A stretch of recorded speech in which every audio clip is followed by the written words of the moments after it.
kind of boogeyman government. Yeah. And I think sometimes we forget that, like, in this country, like, the government is us. Like, you may not like what that says about us, and probably you shouldn't. Yeah, don't even say anything, Canada. But, like, the reality is, like, it is, the government's the largest employer. Like, in most, in that's true at a macro level, it's also true at, most micro levels. Like, it's a large employer. It's filled of people who we know, who we are, related to, who we're married to. People work in this government. Yeah, they're actual human beings, and they're not all evil. I'm sure some of them are, but then in any large group of people, some of them are, regardless of whether they're with the government or not. But yeah, I mean, and that's the thing. I think if we take the time as Meadery people to educate them as much as they're educating us, because, I mean, them not knowing is not necessarily their fault. They're subject to whatever the trickle-down information is through their system from on high. And as we all know, government wheels turn slowly. I mean, it's just the nature of the beast is that it takes time for anything to happen. And we need to give them the benefit of the doubt and be willing to work with them to help create a solution. Yeah, and the educator, and that is, I mean, certainly I've noticed this in the mead making community. There is not, and it is, as you pointed out earlier, it's really tough to start a meadery. It's tough to start a business. It's really tough to start an alcohol business. It's like stupidly tough to start an alcohol business in a niche that very, very few people, governmentally or otherwise, have heard of. Yeah. So I think by nature, we all tend to be headstrong, and we all tend to be stubborn, because that's a trait you kind of have to get through it. You have to, at some point, be unwilling to take no for an answer, and you have to have, at times, irrational faith in yourself and your abilities. But I would agree with that. those traits don't, like, always serve us. And at times it's worth remembering that, like, we don't know everything. And if there's a person whose job is literally to read the IRC and the CFR and enforce it, there is a solid chance they know that better than we do.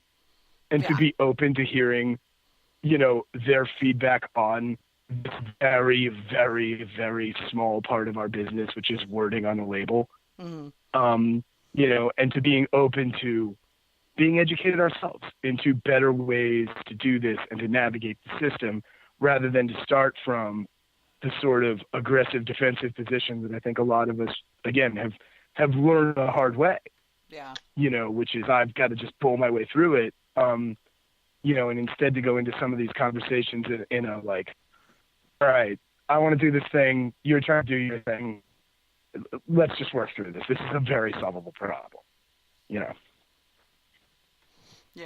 What have you noticed about recipes? I've seen an upswing, and I think this is precisely because we're growing so fast, but I've seen an upswing in people that are having difficulty with recipe approvals because they're using crazy ingredients. I mean, I saw somebody the other day, and it was, I can't remember what it was, marshmallow fluff.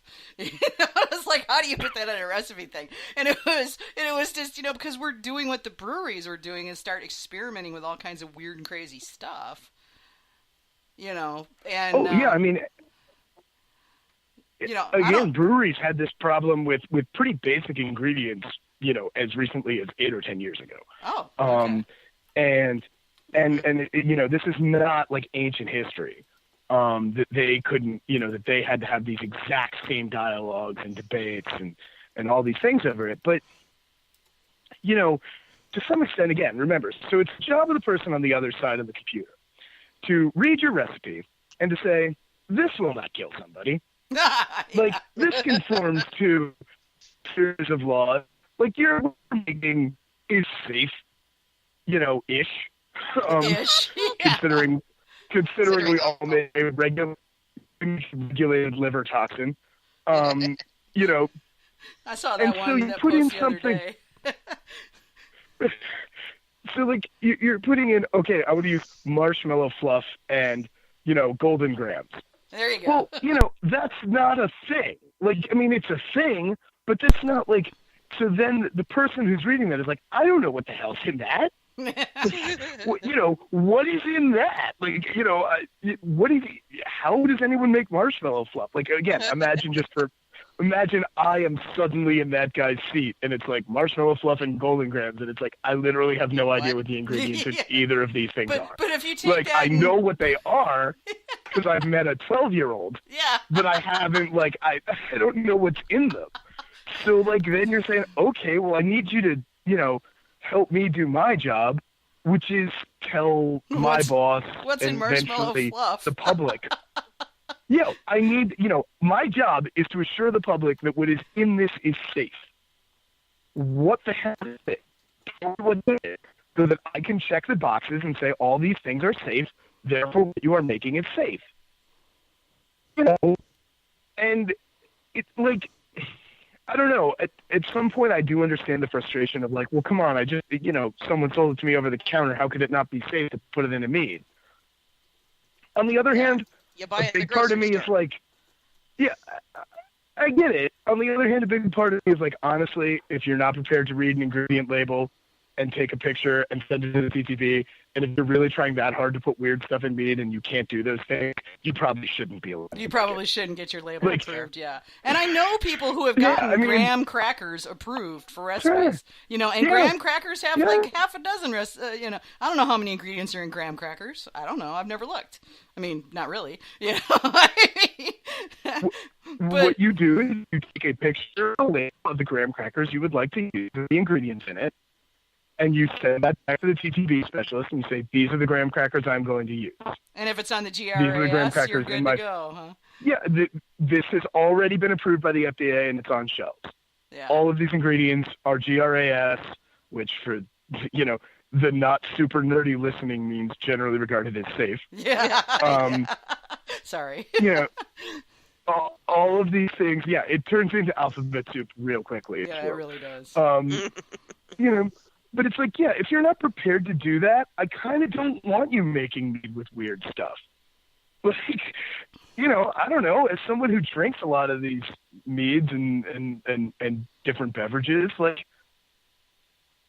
I don't know, I'm comforted by the idea that, like, someone is checking what we're throwing in this stuff. Well, I mean, think if somebody put, like, say, wormwood in it, I mean, there's some real problems there, I mean, that could be potentially very dangerous if not why, I mean, there's a reason why they outlawed people making absinthe because, like real absinthe, because it was hurting people.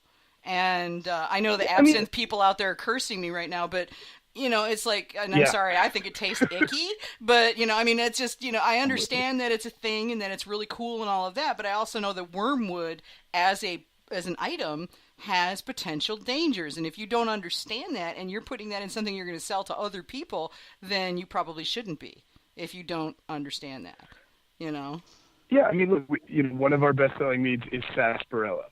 Yeah. It's previously with sassafras, which in some forms is okay, and in some forms is not. We make it with sarsaparilla root, which is different part of this ingredient. Yeah. But, like, right, I don't want someone making a sarsaparilla mead who doesn't understand that difference. Yeah. Because one of those causes cancer, and the other doesn't. Yeah. And I don't want cancer. Thank you. Like, I mean, so again, it is, as a consumer of meads, which I would hope all of the producers of meads are, I hope we're all at least somewhat comforted that, like, this does do an important function, which is, like, it does keep people safe.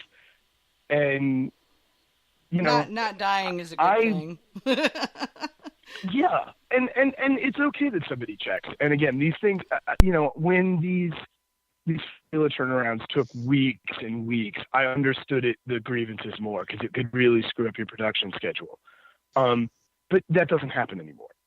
They're responsive. This is usually about a function of days and a phone conversation. Yeah. I mean, really just not that much to ask if you're operating a commercial enterprise to have a few days of conversation with a regulator who wants to know what the hell you are putting in a beverage that goes in people's face. Yeah. Like, It sounds like maybe they've gotten caught up on the paperwork so they can actually have a decent turnaround time, too. Well, I think they codified some of their stuff, too. I think the delays were partly because of the brewing maybe made it industry. easier. You know, because it was, I mean, about the time that was going on, and Greg, correct me if I'm wrong on this, about the time things got really seriously bogged down was when the craft brewing industry was in its greatest period of growth. Am I right? I mean, you can, as I'm a just long time student in speculating the craft here, brewing yeah. industry, Yeah. there's a lot of ups and downs. So remember, we wouldn't be, those be with us. We're on the wine team at ALFD. ALFD, again, for the alphabet soup nerds, is the alcohol labeling and formula division, advertising, labeling, and formula division. So that's who reviews the labels and the formulas. And then we're all with the wine team. So actually the beer stuff, I mean, it's possible some people got transferred over. I don't really know the internal workings of that. But I think it's more that they staffed up. They understood there was a need here. They took a look at needs. I know they addressed some of those things internally with some memos with the FAQs. That was a huge deal for all of us.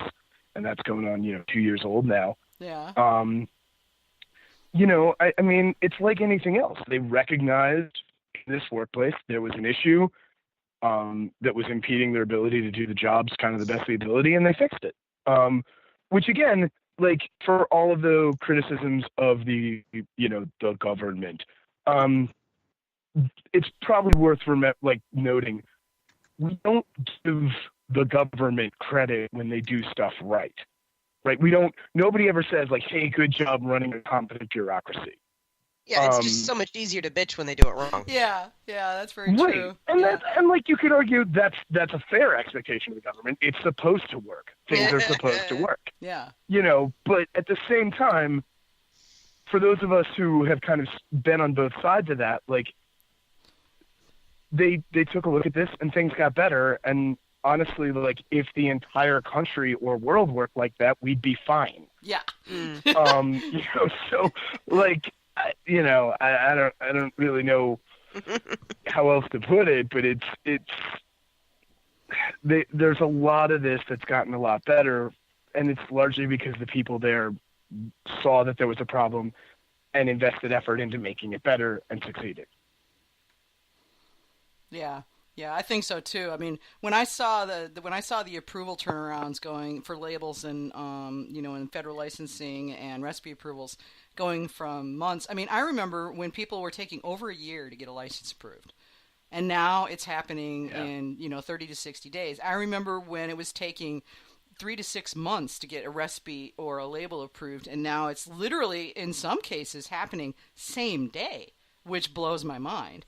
I know we should expect our government to work, but that's kind of beyond expectation for any government. That's fast. That's like super fast for a government. Yeah, so I am really impressed there. Yeah.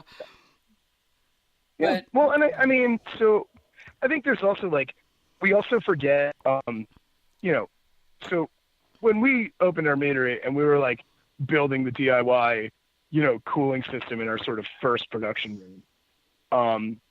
We sort of learned a rule of thumb, which was that if you were going to build a series of things, the amount of time it took you to build the first one is about the amount of time it took you to build all of the rest of them. mm-hmm. Yeah. So if you were putting together 8 solenoid valves, by the time you figured out the first one, whatever amount of time that took, the other 7 would take that amount of time. Yeah.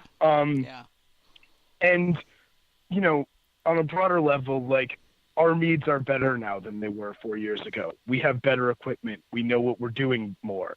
There's no meadery, brewery, distillery. There's no business I've ever been to that if well run, didn't improve as they got more exposure and more reps to things. And I see no particular reason why the government wouldn't be exactly the same in this regard. That there just weren't that many meaderies 5 years ago. There weren't that many formulas. There weren't that many colas. No. And now there are. And so they've got a lot more exposure to it, and everyone's gotten better at handling it. Yes, we can sort of complain that it took too long or that things should have gone differently, but ultimately that's pretty much exactly what you would expect. Mm-hmm. is that as the team got more exposure, things turned around faster. People developed a competency with it.